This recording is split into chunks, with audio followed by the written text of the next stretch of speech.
deep in the Nevada desert, past the endless dust, the cracked earth, and the whisper of dry wind through the rocks, there lies a place cloaked in silence. It has no welcome sign, no tourist trail, and for decades, it had no name. It didn't appear on maps. It wasn't acknowledged by the US government. In fact, it officially did not exist until 2013. And yet, it may be the most talked about secret location on Earth. This place is known by just two words that spark endless theories, fuel countless books, and send millions of internet threads spiraling into the unknown. Area 51. It is more than a military base. For some, it's a prison of impossible truths. For others, it's the staging ground of a grand deception. And for many, it's the single most likely place on Earth where we might find the answer to one burning question. Are we truly alone in the universe? Rumors of alien spacecraft being stored inside hangars. Claims of interstellar engines under study by top-secret engineers. Stories of strange lights streaking across the sky, then vanishing in total silence. But not all the stories are about aliens. Some speak of advanced aircraft decades ahead of their time, of time travel experiments, of psychic weaponry, and projects so classified, even presidents may have been denied access. Then there are the people, the whistleblowers, the insiders, the discredited geniuses. They speak of things they shouldn't know, places they shouldn't have seen, technologies we shouldn't possess. The government has always denied these claims, and yet, they've gone to extreme lengths to keep Area 51 shrouded in silence. So we must ask, if there's nothing extraordinary hidden in the desert, why has so much effort been spent keeping us away? Why has every attempt to look closer been met with surveillance, censorship, or silence? Why do we, decades later, still feel a chill just from hearing the name? Area 51, a name that echoes across conspiracy forums, science fiction, and military lore. A name that blurs the line between the possible and the unimaginable. What truly happens beyond the razor wire fences? Are they hiding something that fell from the stars? Or is it something even more dangerous? Something that was made here on Earth, in absolute secrecy. Tonight, we step closer to the perimeter, and in the shadows of Groom Lake, we listen. This is Echoes from Tomorrow. Chapter 1. The Birth of the Mystery. The year was 1955. The Cold War was reaching a boiling point. The Soviet Union had just tested its hydrogen bomb. America was desperate to maintain an edge, any edge in the arms race. In the shadowy corridors of the Pentagon, a project was being born. A spy plane, unlike anything the world had seen. A machine that could fly higher than Soviet radar could detect. They called it the U-2, but the government needed a place to test it. A place beyond the reach of curious eyes. Beyond roads, beyond witnesses, beyond accountability. They scanned the maps, and then they chose a dry lake bed in southern Nevada. A place so barren, so remote, it had barely been touched by human hands. Groom Lake.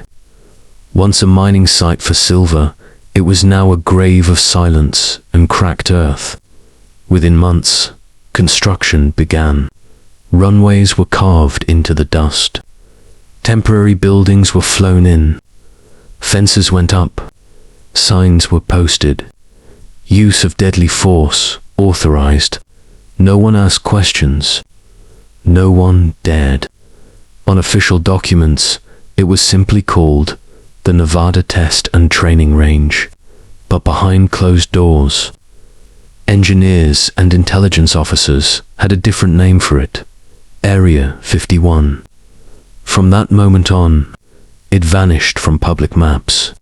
Flight paths were diverted. Airspace around it became restricted. Civilians were warned to stay away or face the consequences. And those who did stray too close often didn't return with stories to tell. Some disappeared altogether. The government refused to acknowledge the base's existence. Journalists were stonewalled. Pilots were ordered to lie. Even in court, when the existence of the site was challenged, officials simply said, "There is no such place." But while the cover-up worked on paper, it didn't stop what happened in the skies. The U-2 was flying higher than any aircraft before. At over 70,000 feet, it could look down upon the earth with godlike vision. But to those on the ground, it was something else. A shining silver object, gliding silently, with no visible wings, no sound, and then it would vanish. Reports flooded in. Farmers, truckers, hikers, all describing the same thing. Strange lights, metallic shapes, movements that no known aircraft could perform. At first, the Air Force said nothing, but then came the cover stories, weather balloons, astronomical phenomena, swamp gas. But the stories didn't stop. In fact, they multiplied. Some even claimed to see humanoid figures near the perimeter of the base. Others spoke of craft being escorted in by helicopters, of strange hums late at night, of radiation burns after sightings. By the 1960s, Area 51 was no longer just a testing ground. It was legend, and legends have a strange power. As the US continued its secret programs, the SR-71 Blackbird, the F-117 Nighthawk sightings became more frequent, each craft more advanced, each story more unbelievable. But the timeline never matched. People were reporting technologies before they were officially acknowledged. How could ordinary citizens be seeing aircraft years, sometimes decades, before their existence was declassified? Unless there was more than experimental aircraft in the sky. Unless some of what was flying didn't come from Earth at all. In the late 70s, as UFO culture exploded, Area 51 became ground zero for speculation. Films like Close Encounters of the Third Kind and E.T. fueled the imagination of a generation. People began watching the skies, and they didn't like what they saw. Reports of abductions, missing time, government men in black suits arriving just minutes after sightings, and always somehow it traced back to the Nevada desert, to the base that didn't exist. In 1984, the government seized even more land surrounding the facility. Mountains once used by civilian hikers to glimpse the edge of the runways were suddenly off. The perimeter expanded. The secrecy deepened. Cameras were installed. Sensors buried in the ground and hidden in the hills. Men with binoculars and guns watching from unmarked white trucks. The message was clear. You're not welcome here. You're not supposed to see what lies beyond the hills. But the people kept asking, what was so important, so fragile, so otherworldly, that the government would go to such extremes to protect it? Was it just planes? Or had we crossed the line into something else? Something far more alien? Some believe the mystery began with the U-2, but others say the mystery began long before that. In 1947, in a place called Roswell, and whatever crashed there might have been brought here, to Area 51, where it remains to this day, hidden, guarded, dissected, and never ever spoken of. And so the story begins, born not just from military necessity, but from silence, secrecy, and the unknown. Chapter 2. The first UFO claims. The year was 1989. A man stepped out of the shadows and onto television screens across America. His name was Bob Lazar. He didn't look like a whistleblower. He wasn't a military officer or a career spy.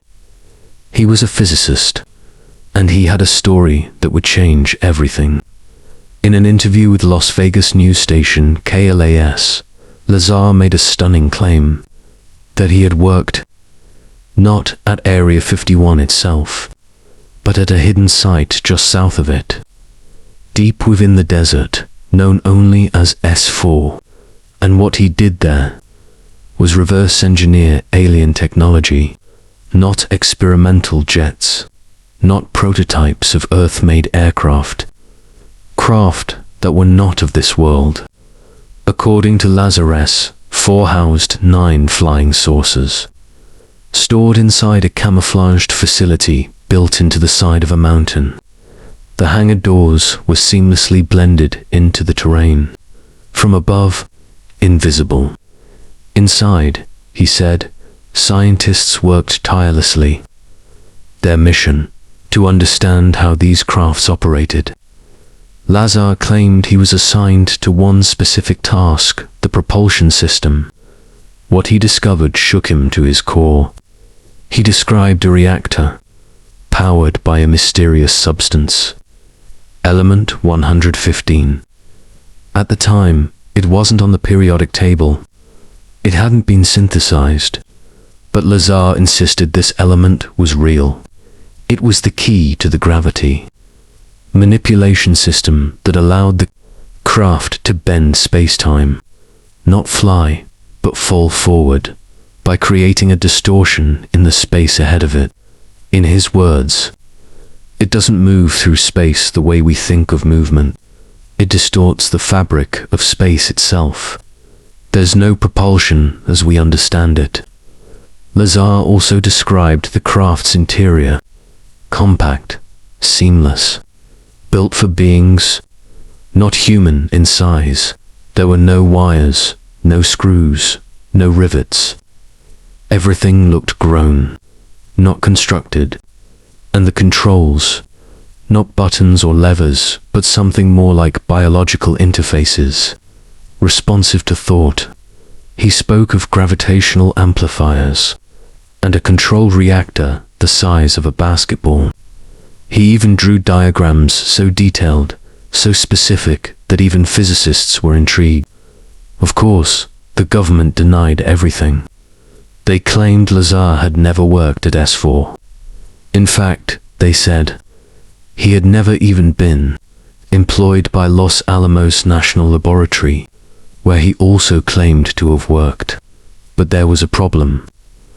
Lazar's name appeared in a 1982 Los Alamos phone directory, and he was interviewed by the Los Alamos Monitor newspaper years earlier in front of a Honda car he had built, which they described as being developed by physicist Bob Lazar. So how could someone the government claimed had no record have been documented years before his claims surfaced? Then there were the flight tests. Lazar brought friends to the outskirts of Area 51 on 3 separate Wednesday nights.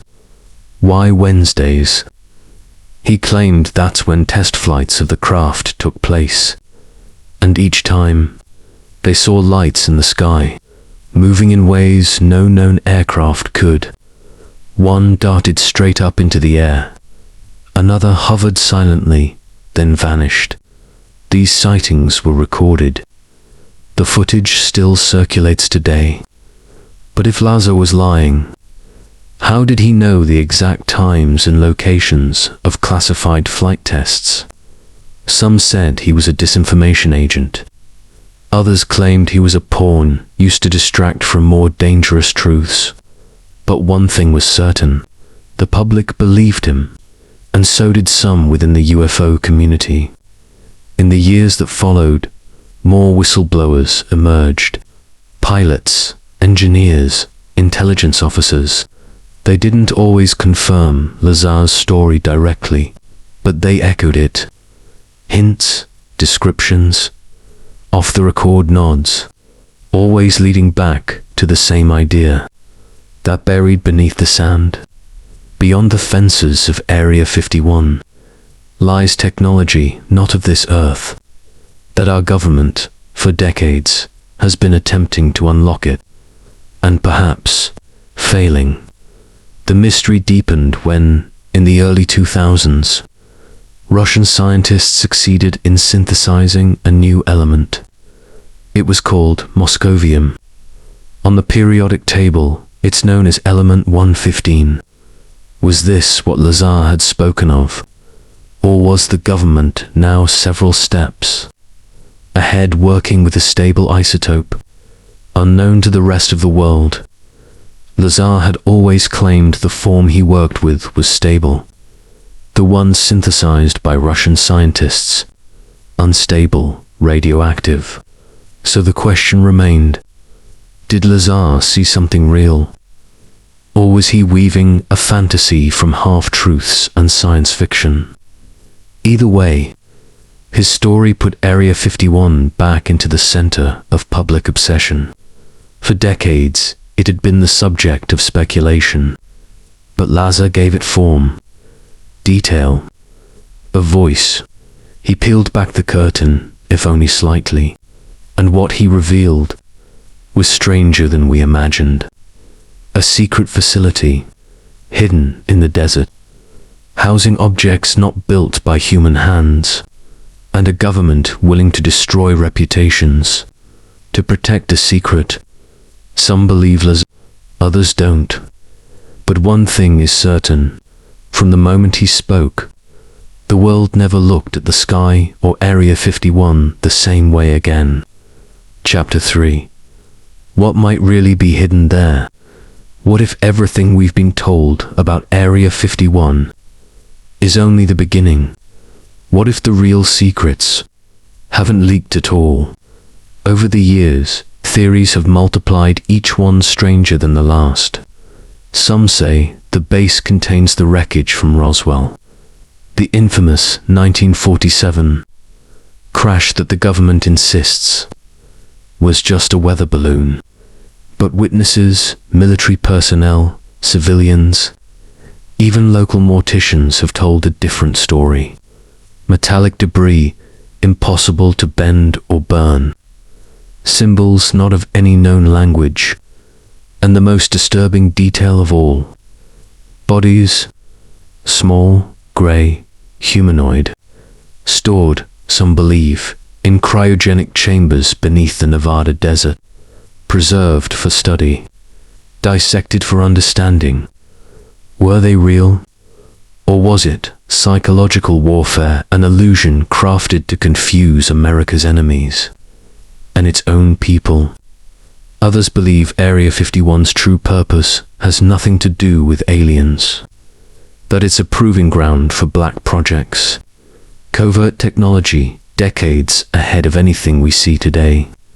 Rumors swirl about Project Aurora, a hypersonic aircraft allegedly capable of reaching Mach 6 or more, fast enough to kiss the edge of space. It's never been confirmed, but strange sonic booms, high-altitude contrails, an unmarked surveillance craft spotted in the sky suggest something is flying up there, something we're not supposed to see. Satellite images have shown expanding runways, unusual heat signatures, even structures that appear to change shape. Could Area 51 be experimenting with cloaking technology, or something far more exotic? There are whispers of mind control experiments, building off the CIA's infamous MK Ultra program. Techniques to influence memory, emotion, even decision. Former employees have claimed they were subjected to sleep deprivation, hallucination, induction, and electromagnetic field testing. Others describe temporal anomalies, reports of time dilation, lost hours, and machines said to manipulate time itself. In one account, a technician allegedly stepped into a testing chamber for 3 seconds. When he exited, nearly 45 minutes had passed outside. Impossible, maybe, but in a facility where nothing is officially acknowledged, who's to say what's impossible? There are also those who believe Area 51 is home to extra-dimensional research. Experiments not with space, but with reality itself. Leaked documents reference Project Looking Glass, a rumored technology capable of viewing probable time, a kind of quantum device that could see into the future or alter its course. Is this why the government has gone to such lengths to hide the base?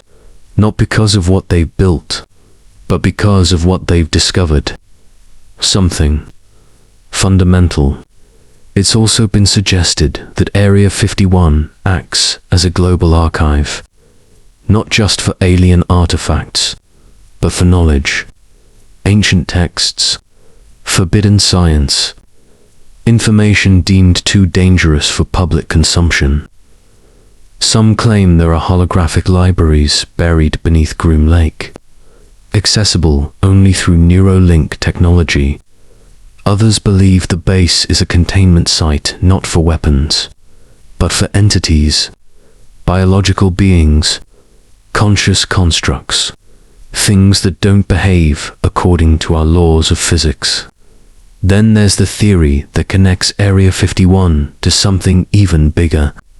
The breakaway civilization, a secret scientific elite that split from public society in the mid-20th century.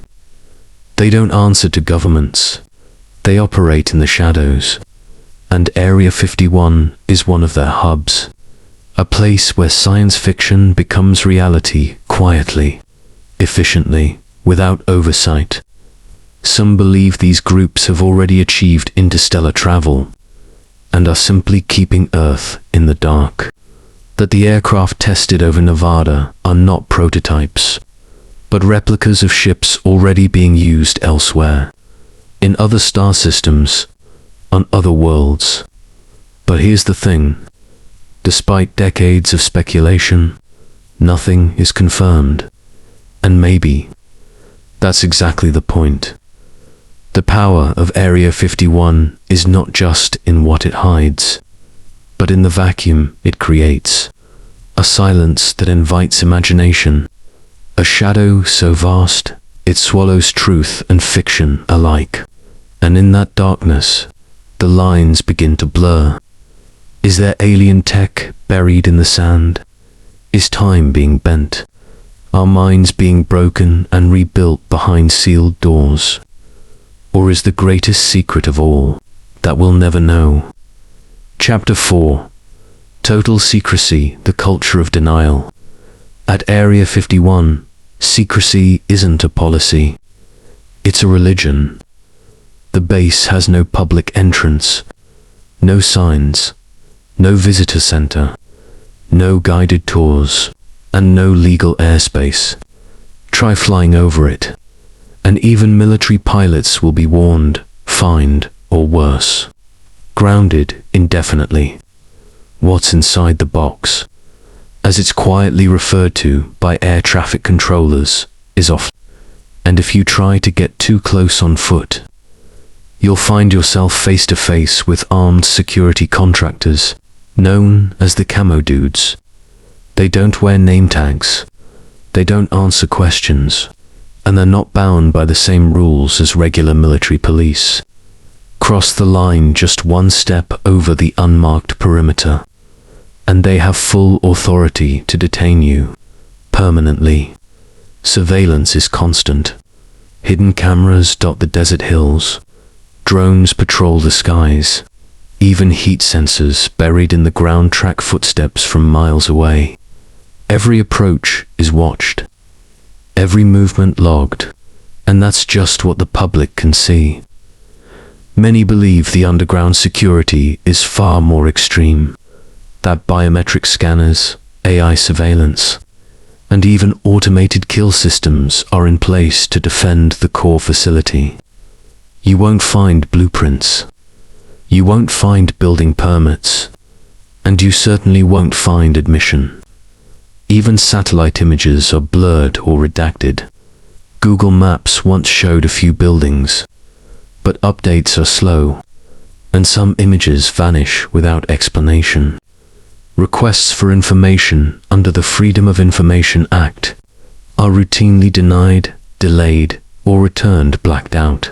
For national security, the documents say, but what kind of security requires this level of erasure?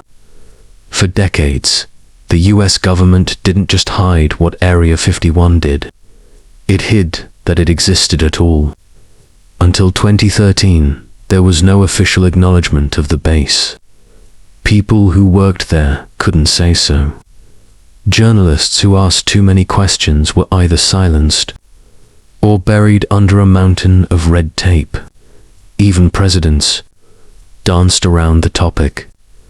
Bill Clinton once joked about it on late-night TV, but never confirmed what he saw in the classified files. Barack Obama became the first sitting president to ever say the words Area 51 out loud, but even then, just a name. No details, no context. The culture of denial runs deep. Former employees have described taking polygraph tests weekly and being forbidden to mention anything to friends or even family. Some lived double lives, gone for days or weeks. Their loved ones told only that they were on assignment. They couldn't say where. They couldn't say why. In some cases, those who broke protocol were subject to surveillance, harassment, even threats. There are whispers of retirement protocols, where long-time staff are moved, isolated, or given memory-suppressing treatments before rejoining society. Impossible. Maybe. But this is a facility where truth is not a currency. Silence is. Even construction at the base happens under tight wraps. Workers are flown in daily aboard unmarked planes, the infamous Janet flights, departing from a terminal at Las Vegas McCarran Airport. No windows, no identifying logos, just a red stripe and an unknown destination. They arrive, they work, they leave. None speak of what they've seen, and those who do often regret it. Perhaps the most disturbing element of Area 51's secrecy is how normalized it's become. The public accepts the silence. The media jokes about little green men, and meanwhile, something continues to operate deep in the Nevada desert, unseen, unnamed, unchallenged. But maybe the secrecy isn't just to protect what's in Area 51. Maybe it's to protect what's connected to it. Because if Area 51 exists, what about Area 52 or Area 53? Are there sister facilities buried deeper, darker, in more remote corners of the Earth? Is this base just the tip of an iceberg? A network of secret programs stretching across continents? Some believe Area 51 is only the public-facing myth, a lightning rod for conspiracy, designed to draw our attention, while the real work happens somewhere else entirely. One thing is certain. Area 51 is not just a location. It's an idea, a machine of silence, a fortress built from secrets, and guarded by the unknown. What's inside? Maybe everything we fear, or maybe just a mirror reflecting our deepest suspicions. Back at us. Chapter 5. Why People Believe. In the summer of 2019, the internet did something strange. A Facebook event appeared, half joke, half protest, its title. Storm, Area 51. They can't stop all of us. It was meant to be a meme, a moment of viral absurdity. But something happened. Millions clicked attend. Thousands more shared, commented, debated. And in the Nevada desert, under the watchful gaze of satellites and security cameras, people began to gather. Not just internet trolls or pranksters. Real people. Teachers, veterans, engineers, and believers. They didn't storm the gates, but they came with questions, with signs. Tell us the truth. Release the files. We deserve answers. Why? Why would anyone spend days, even weeks, preparing to stand in the desert for something they'd been told wasn't real? The answer, perhaps, lies not in Area 51, but in ourselves. We want to believe, not just in aliens or spacecraft, but in the idea that there is more than what we're told, that the universe holds secrets, and that somewhere, someone has found them. Humans have always chased the stars. We've drawn constellations, built telescopes, launched satellites, but we've also looked inward, asking questions no government could answer. Are we alone? If we're not, what happens next? For many, Area 51 became the physical symbol of those questions, a place where answers might exist, just beyond the fence line. It doesn't matter if the alien stories are true. What matters is why people believe them. Some believe because of their own experiences, strange lights in the sky, encounters they can't explain.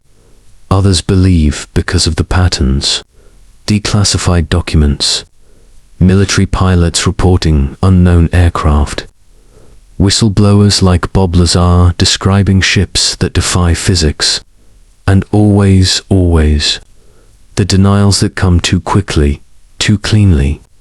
When a secret is kept for long enough, it becomes a magnet, a black hole that pulls in speculation, fear, and hope alike. Area 51 didn't just become famous because of what it hides, but because of how hard it tries to stay hidden. The tighter the silence, the louder the whispers. And for decades, the government gave the people exactly what they needed to doubt. No acknowledgement, no transparency, just silence. In a world of lies and leaks, of social media and mass surveillance, secrecy feels unnatural. And when that secrecy surrounds a place tied to UFOs, secret tech, and Cold War ghosts, the result is inevitable. People will fill in the blanks. They'll connect dots, real or imagined, because that's what humans do. We're pattern seekers. We're dreamers. And we've always suspected that we are not alone. The belief in extraterrestrials isn't new. Ancient carvings, medieval paintings, Renaissance theories, and in the modern age, it became data, radar hits, photographs, audio recordings, and still, no answers. So people turned to each other. Online forums, late-night radio, YouTube videos. Shared stories became shared truths, and Area 51 stood at the center.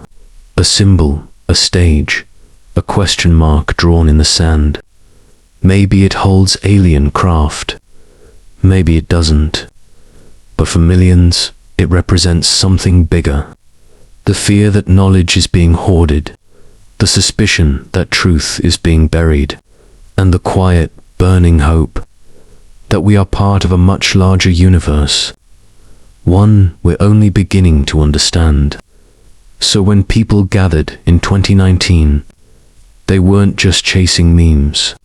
They were making a statement. We are watching. We are curious. We will not forget. In the end, the fences around Area 51 held. No one got inside. No UFO was revealed. But something did break open.